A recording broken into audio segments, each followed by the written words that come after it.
मुंबईकरांसाठी महत्त्वाची बातमी आहे। मध्य रेल्वेकडून विद्याविहार आणि ठाणे स्थानकादरम्यान मेगा ब्लॉक घेण्यात येतोय। विविध अभियांत्रिकी आणि देखभालीच्या कामांसाठी हा मेगा ब्लॉक घेतला जातोय।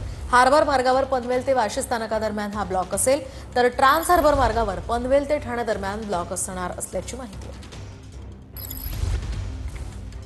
निमित्त घराबाहेर पडत असाल तर ही बातमी अत्यंत महत्त्वाची आहे, कारण मध्य रेल्वे हार्बर मार्ग आणि त्यासोबतच पश्चिम रेल्वेवर आज मेगा ब्लॉक घेण्यात येतोय। मी सध्या मुंबईच्या कुर्ला परिसरामध्ये या ठिकाणची ही सगळी दृश्य आपण पाहू शकता। विविध अभियांत्रिकी आणि देखभालीची कामं करण्यासाठी मुंबई डिव्हिजनमधील उपनगरीय मार्गावर हा मेगा ब्लॉक घेण्यात येणार आहे। विद्याविहार आणि ठाणे स्थानकादरम्यान सकाळी 8 ते दुपारी 1:30 पर्यंत 5व्या आणि 6व्या मार्गावर ब्लॉक असेल, तर पनवेल आणि वाशी स्थानकादरम्यान कोर्ट लाईन वगळून अप आणि डाऊन हार्बर लाईनवर सकाळी 11:05 ते दुपारी 4:05 हा मेगा ब्लॉक घेण्यात येणार आहे। तर पश्चिम रेल्वेच्या मीरा रोड आणि भाईंदर स्थानकादरम्यान मेट्रो मार्ग 9च्या गर्डर लॉन्चिंगमुळे शनिवारी, रविवारी आणि सोमवारी मध्यरात्री मेगा ब्लॉक घेण्यात येणार आहे। त्यामुळे प्रवाशांनी नियोजन करूनच घराबाहेर पडावं असं सुद्धा आवाहन रेल्वे प्रवासी संघटना आणि त्यासोबतच रेल्वे प्रशासनाकडून करण्यात येत आहे। दर रविवारी अशाच पद्धतीनं मेगा ब्लॉक घेतला जातो कामाच्या दुरुस्तींसाठी, आणि पुन्हा एकदा रेल्वेकडून हा मेगा ब्लॉक जाहीर केला आहे। त्यामुळे जर